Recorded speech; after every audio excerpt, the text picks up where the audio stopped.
The Artifacts of Mount Independence and the Stories They Tell.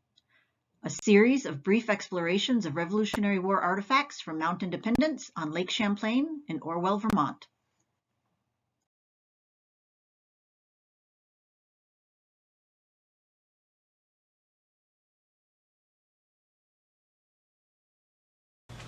Hi, I'm Mike Barbieri. I'm a volunteer here at the Mount Independence State Historic Site in Orwell, Vermont.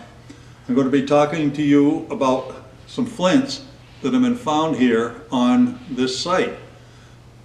The pieces on this blackboard in front of us are original flints, artifacts that were found here, and I'll be telling you a little bit about those. But first I wanted to kind of explain, for those of you who don't know, what the flint is for.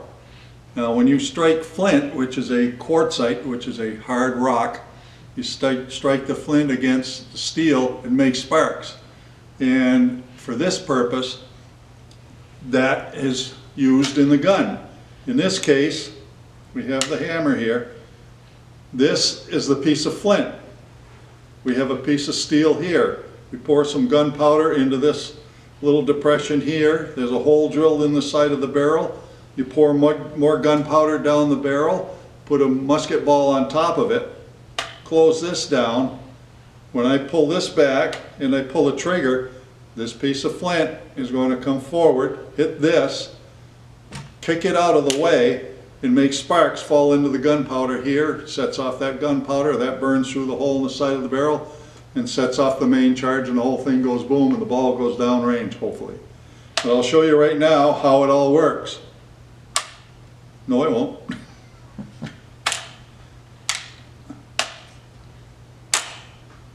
So hopefully you could see the spark. There's another little trick here. You don't want the flint being held in place by just the metal jaws. The flint would shatter.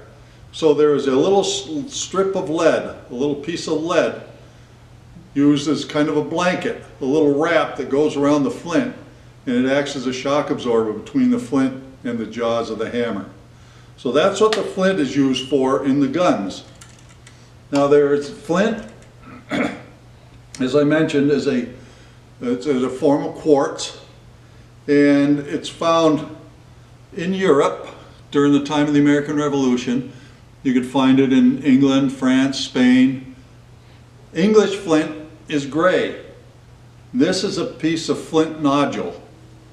Now this would have fingers coming off of here, another one here, one here, one here. They would dig this out of a chalk. It usually grows in chalk. This would come out, they'd knock it off, and they would chip these pieces of flint, these gun flints, out of these fingers. So this is a useless piece because the grain is wrong. You can't make gun flints out of this. They would turn around and use this as ballast in the ships. And that's what this was. This was a chunk of ballast in some ship somewhere.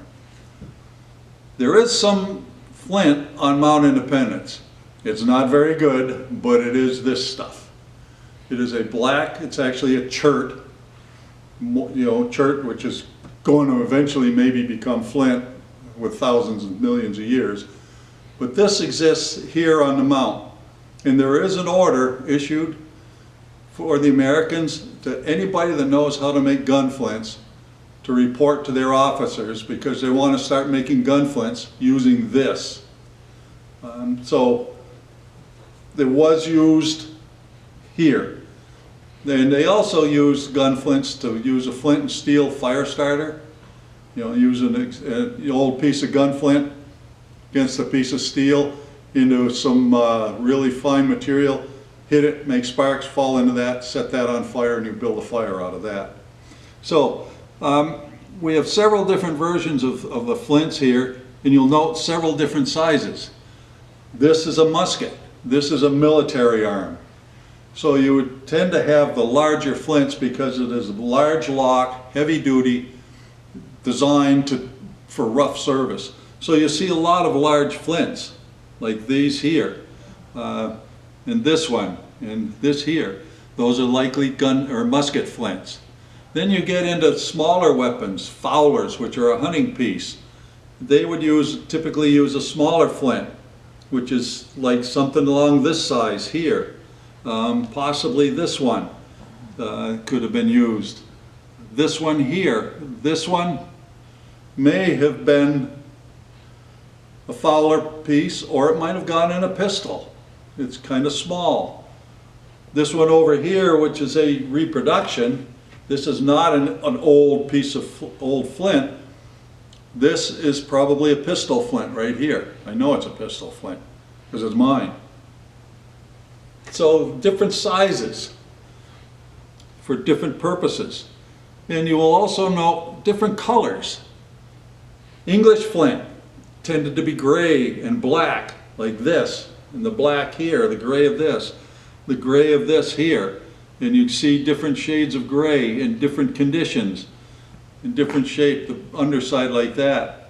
And so you'll see that. Spanish flint tends to be gray with a blue imperfection in it. You'll see blue spots in it. That tends to indicate a Spanish flint. French flints are blonde. If you look at this flint, you can see that it's a blonde flint, kind of a lightish brown. This is another one here. We have several flints here at the mount, and you'd be surprised the number of French flints are here. The French were shipping flints over here by the barrel loads, and they tended to be a little bit better than the English flints. You'll also notice some that it's hard to tell. You know, was this a chert flint that came from here? This one has a coloration imperfection on it right here, and it's hard to tell. Is this one that's been used, or is it just broken with age? You know, was originally used in a gun and then broke? We don't know. Was it one that, you know, somebody was working trying to make a usable flint and it broke? We don't know. Here's another English flint. This one, it's real dark. You know, that's certainly English. English flint.